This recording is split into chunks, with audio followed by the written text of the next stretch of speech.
It is a Sunday evening in November. You open your refrigerator to pull out the chicken you bought 3 days ago. You pick up the package. The sell-by date was yesterday. You smell it. You are not sure. You throw it away.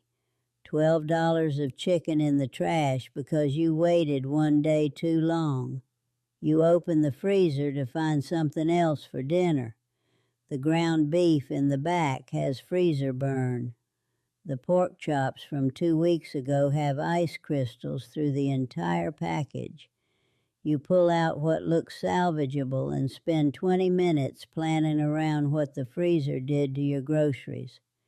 Your electricity bill this month is $193. $41 of that every single month goes to running the refrigerator and freezer alone, just to keep food cold so it lasts a few extra days before you throw it away anyway. Now walk into our farmhouse larder in location. There is no refrigerator in this room, no freezer, no electrical outlet on the wall. What there is on the shelves along the north wall are crocks of salt-cured pork that have been sitting in that brine since last October. Hanging from the ceiling beams are legs of cured ham wrapped in cloth, aging since the winter before last.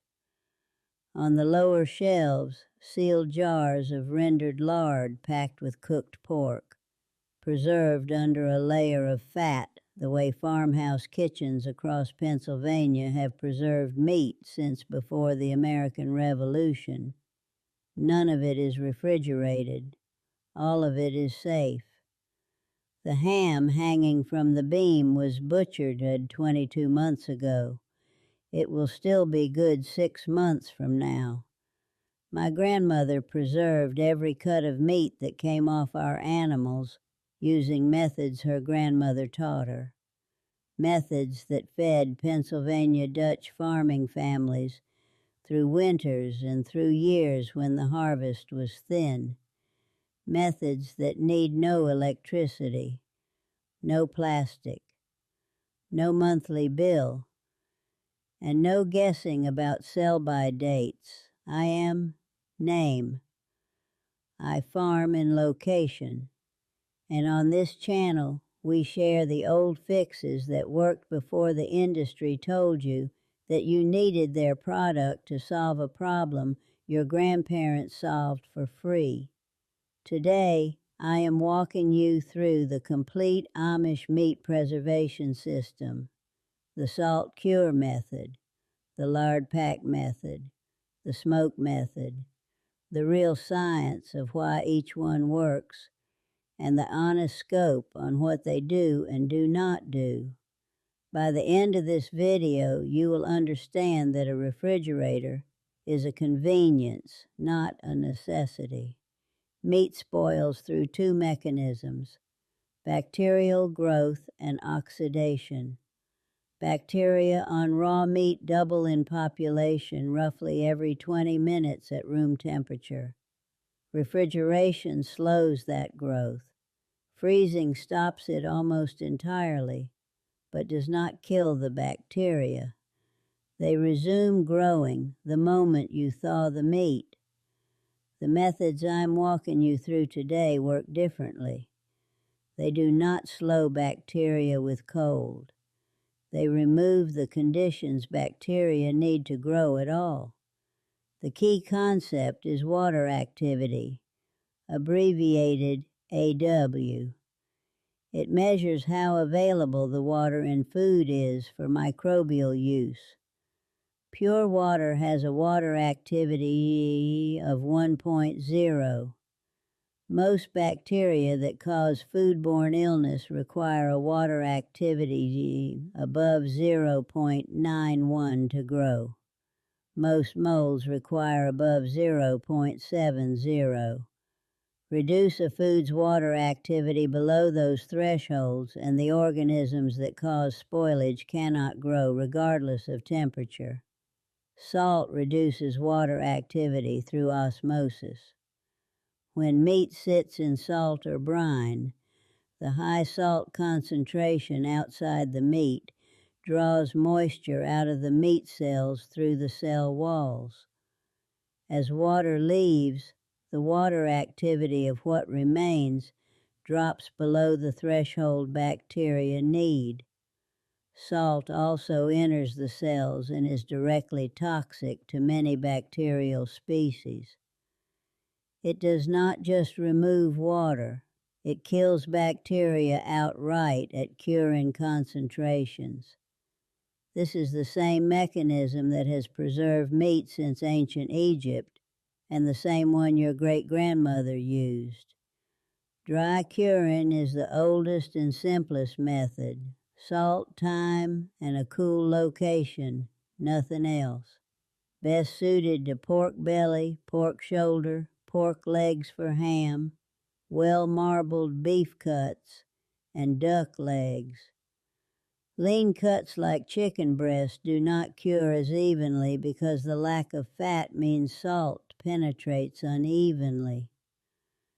Use kosher salt or non-iodized sea salt, never iodized table salt. The iodine interferes with the fermentation that develops flavor. The ratio is roughly 1 ounce of salt per pound of meat. Start with fresh, chilled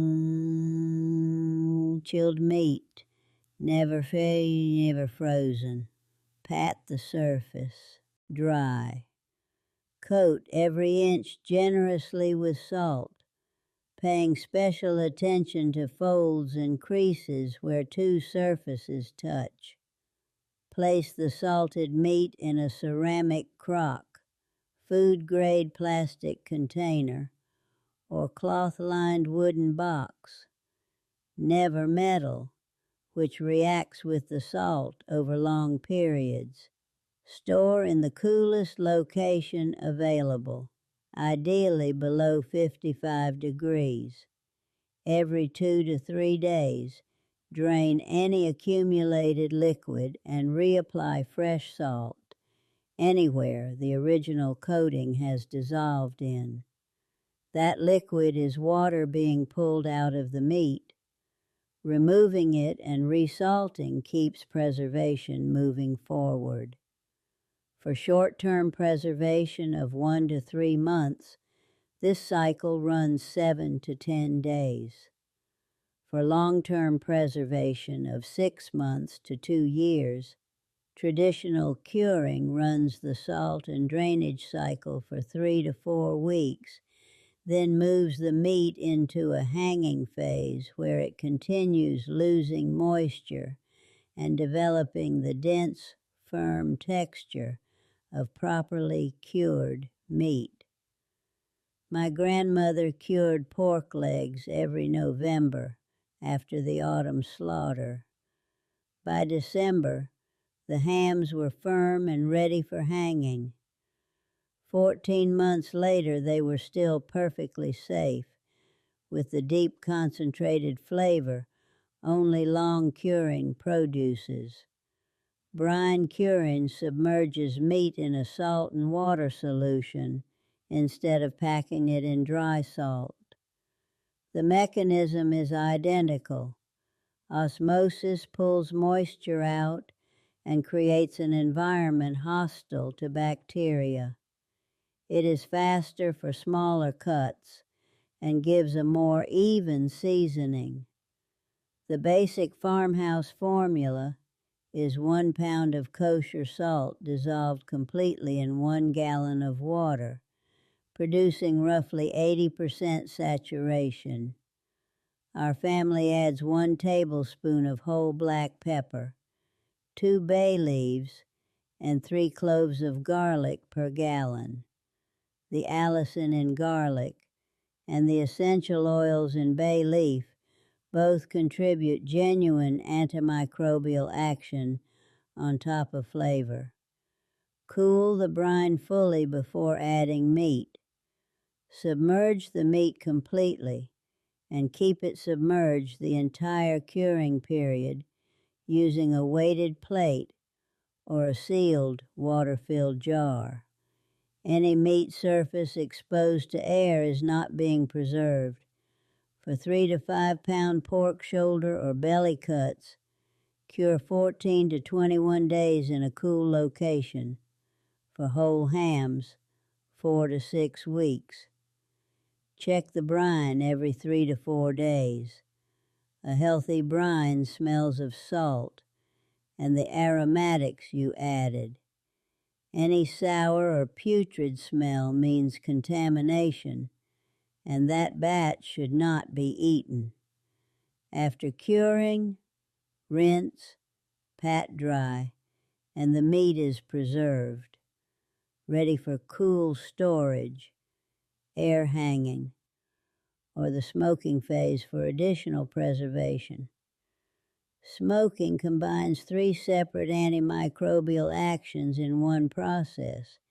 Heat kills surface bacteria and drives moisture out of the outer layers. Smoke deposits hundreds of antimicrobial compounds, phenols, aldehydes, organic acids, directly onto and into the meat, compounds shown in food science research to be directly toxic to common spoilage organisms, and the smoke deposit itself forms a physical barrier on the surface that reduces oxygen exposure and slows rehydration. This is why a salt-cured smoked ham hanging in a cool larder is genuinely stable for 2 years, while the same ham unsmoked is stable for 6 to 12 months. Smoke adds a complete additional layer of preservation on top of the salt. For cold smoking, the target chamber temperature is 70 to 90 degrees Fahrenheit, well below the temperature that cooks meat. This allows the process to run 12 to 24 hours or longer, building deep smoke penetration that fast, hot smoking cannot achieve. The wood matters. Hickory, apple, cherry, and oak are the traditional Pennsylvania Dutch choices, each contributing different phenol compounds and flavor. Hickory is the strongest, traditionally used for pork. Apple and cherry are lighter, suited to poultry. Never use treated wood or resinous softwoods like pine. Those compounds deposit into the meat along with the smoke and are toxic. Our farmhouse smokehouse is a simple stone structure my grandfather built. A firebox on one end, a chamber for the meat on the other, connected by a flue so the smoke cools before reaching the meat. The fire never touches the meat. Only the smoke does. Simple, and 4 centuries reliable. Lard packing preserves cooked meat submerged in rendered animal fat. Meat sealed in solid fat is cut off from oxygen and from the moisture bacteria require. Lard itself has very low water activity and is hostile to aerobic bacteria. Properly packed, meat stays preserved and edible for 6 months to a year. Render fresh pork fat slowly over low heat until it liquefies and the solid cracklings float free.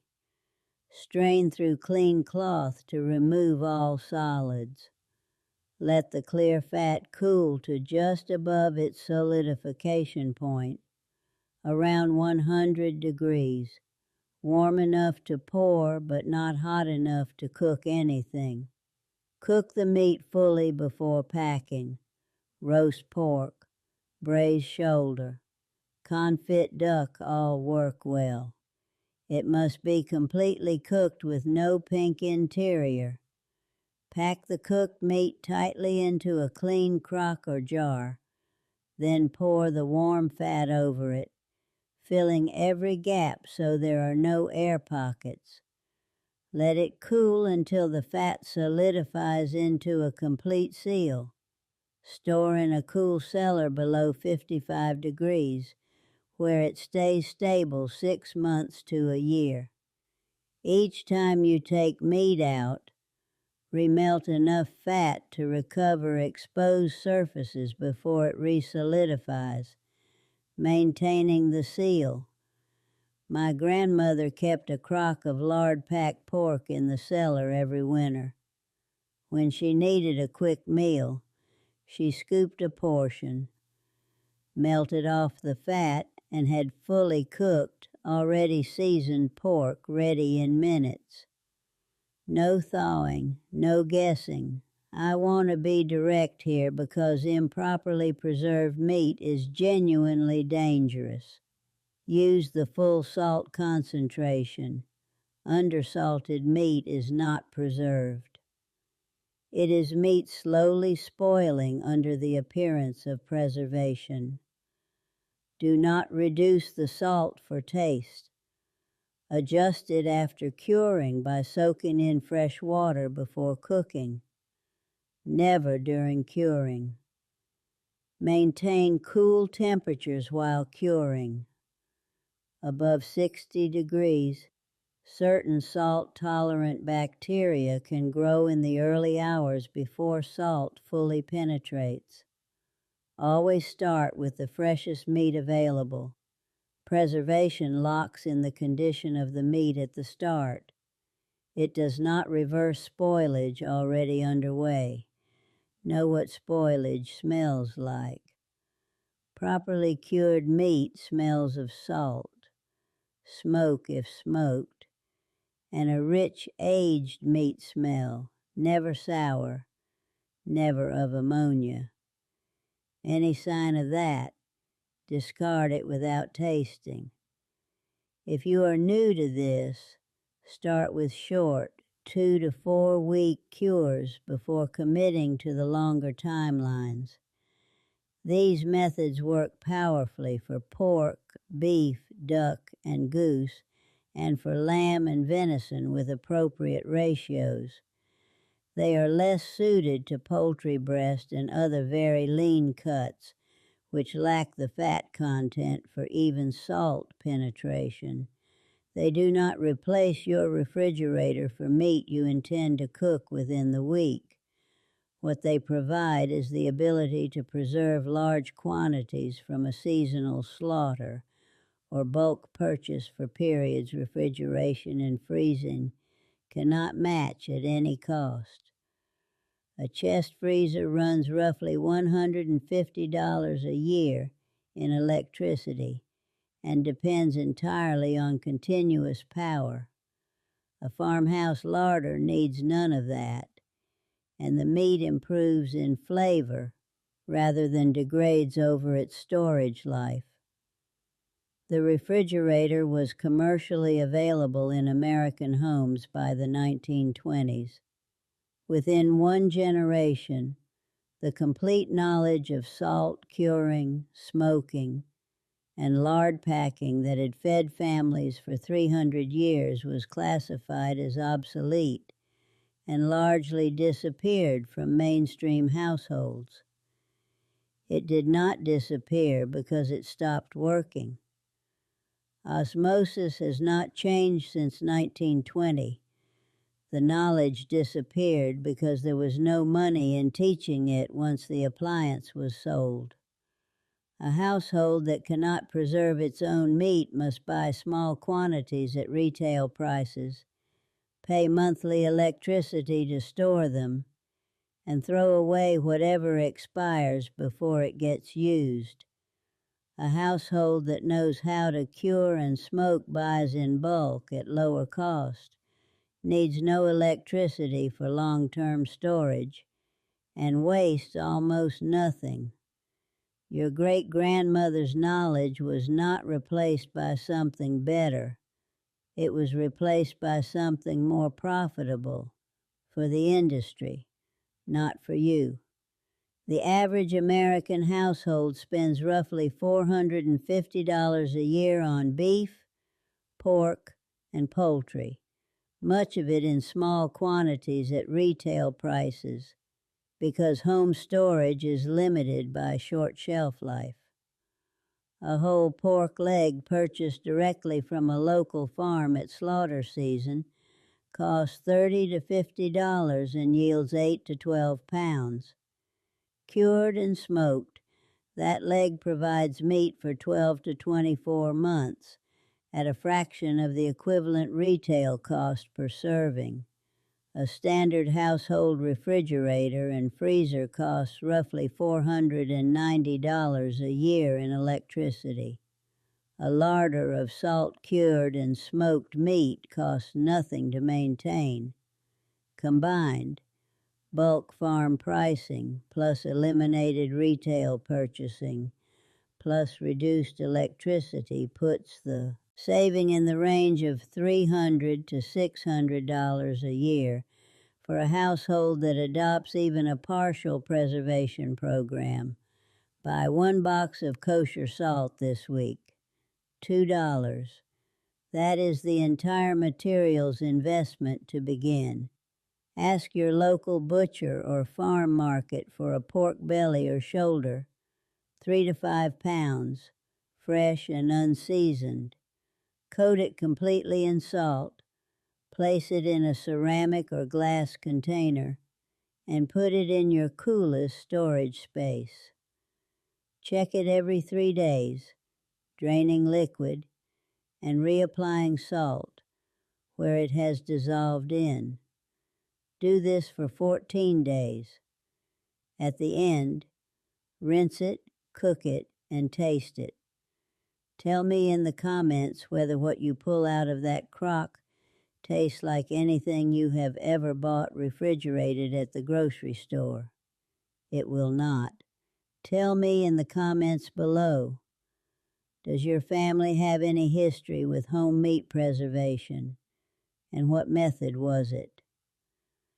If your grandmother or great-grandmother had a specific brine recipe or a smoking wood she favored, share the memory. I read every single one.